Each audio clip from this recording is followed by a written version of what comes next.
Hello, good morning, everybody.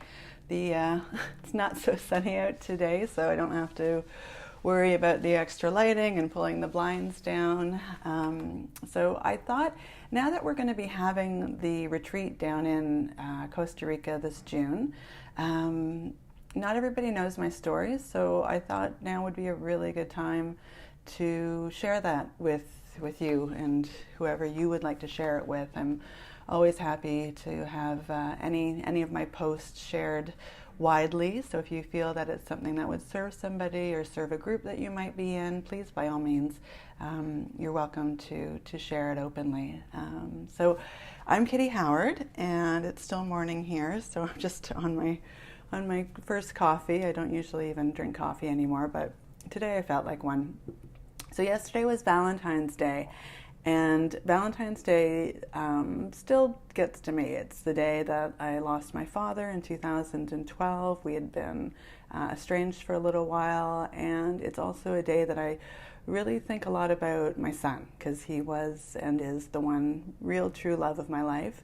And it's now been 10 years since Tristan died during cancer treatment in Hamilton at McMaster Hospital.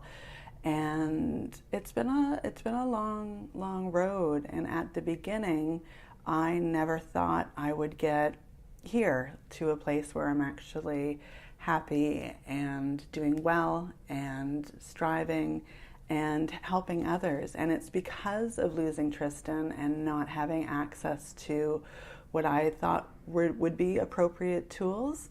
That is why I work with bereaved parents now, and why I do grief work with any and all types of grief, including divorce and spousal loss, any kinds of death, or even just personal,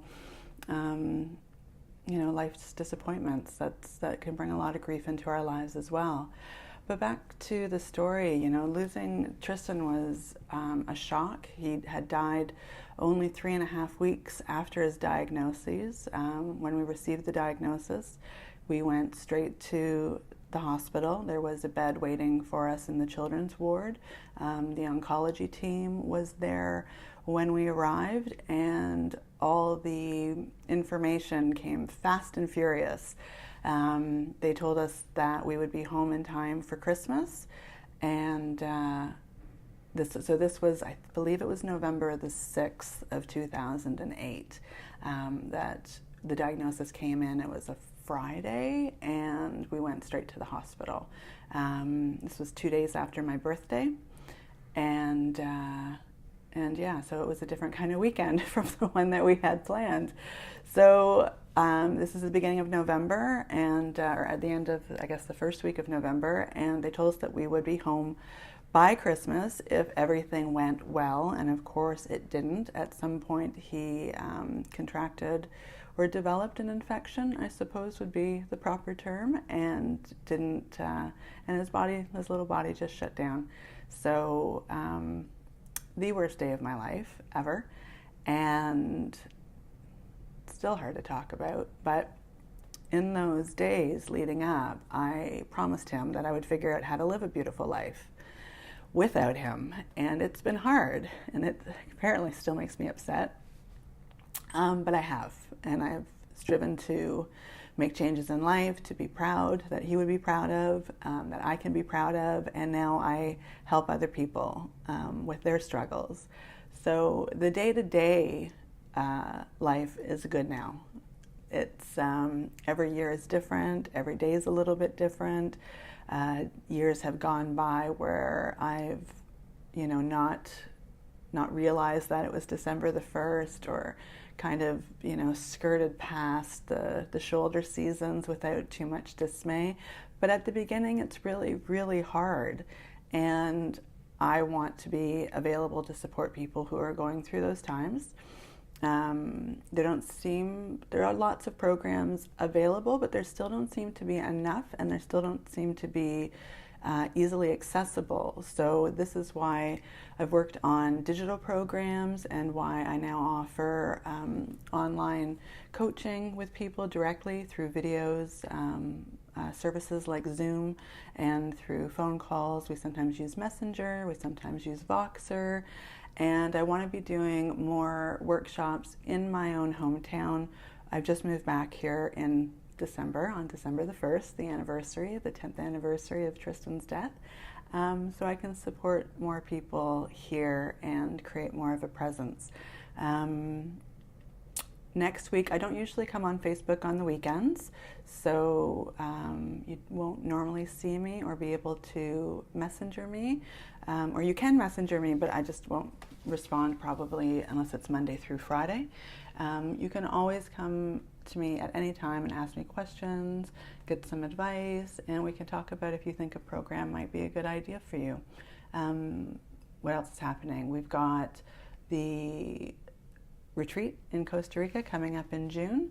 We're trying to keep the first week from the 15th to the 21st. It's going to strictly be for bereaved parents. The following week, I guess the 22nd to the 28th or 29th, will be opened up for people who just want to go somewhere beautiful to heal. So there's lots going on. Over the next couple of weeks, I'm going to be sharing more of my story. That was the origin, which always makes me teary. And you know, when we do grieve and when we are in grief, I do believe that, well, I know now, like, it's possible to get through it and get to the other side of it, because here I am 10 years later, and thinking about those moments is sad, but I don't hold grief in the way that I did during those first 4 or 5 years. And I want to talk to you next week about how that process was for me, so that maybe you can have some, I don't know, maybe milestones to look towards.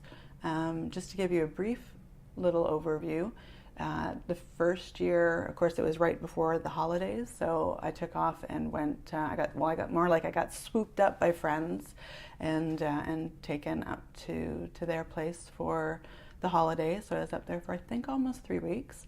Hey, love. And then the second year I found was actually worse than the first year.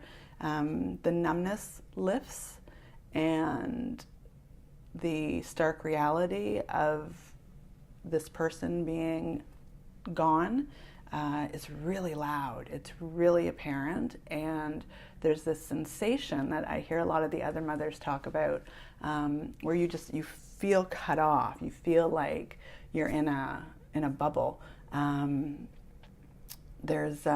related it to almost like living in a snow globe. Like, I could see everything that was going on around me, but I couldn't feel it. I couldn't taste it. I couldn't touch it. I felt like I was behind glass for those first couple of years. You know, that sensation when you've got like a really bad cold or flu and you almost feel like you're floating, like when you're walking, you're not really touching the ground. I had a strong sensation of that for those first 2 years, that I was disconnected behind the glass, and then I was kind of floating through life, and it was hard.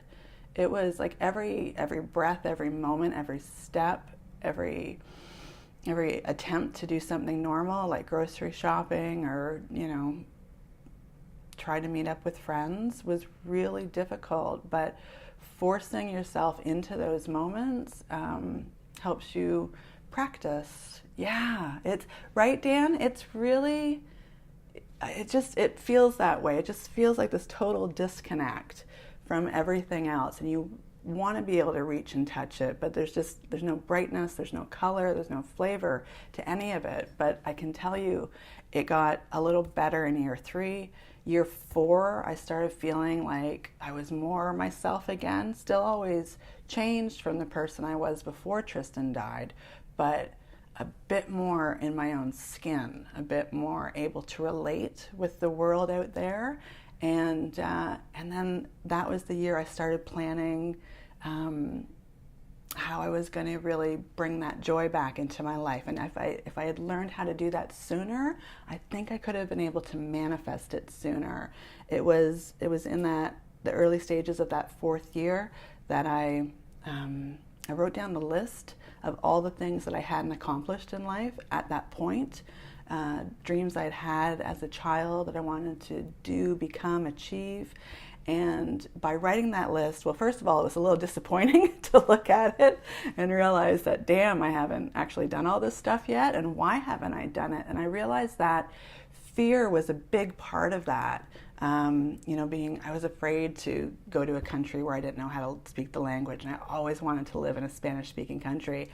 But in that moment that I realized that I have started over many times in my life, I realized I could apply those same tactics or techniques, I guess, to trying new things. And ultimately, what the litmus test change was that I faced losing my only child, and that is the most difficult thing that I've ever experienced in my life. So anything else, even if it becomes a failure, nothing is as frightening as losing your child. So it gave me courage to really reach out and step forward into my own life and try to find all those goals and experiences, and those were the things that started to bring really and truly the joy back into my life. I did go live in Nicaragua for 6 months. I didn't know a lick of Spanish, and I gave up my apartment.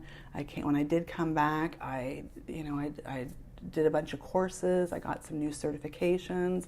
I got my grief counseling course. I lived up north. I moved. I bought my own first house. Like, all this stuff just started happening because I'd faced my greatest fear already. So I had to put that into balance. That anything new wasn't going to be as scary as that. So this is part of how I started my journey. This is part of why I help people in their grief and their loss, because I know now that I'm at 10 years, it is easier, it is lighter.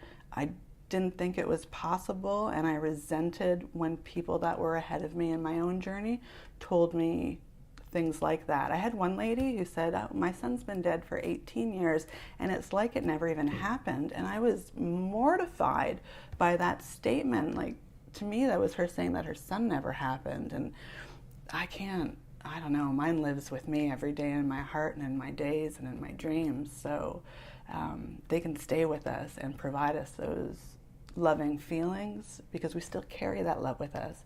And that's where our courage comes from, to step forward and go beyond the glass when that time comes. And it's nothing to rush into. It happens in its own time. And I hope that I get to walk with you. So today, it's Friday. I'm sending love and courage and radiance into your weekend. Reach out. You can always send me a message, and we'll talk. Okay. Have a good weekend.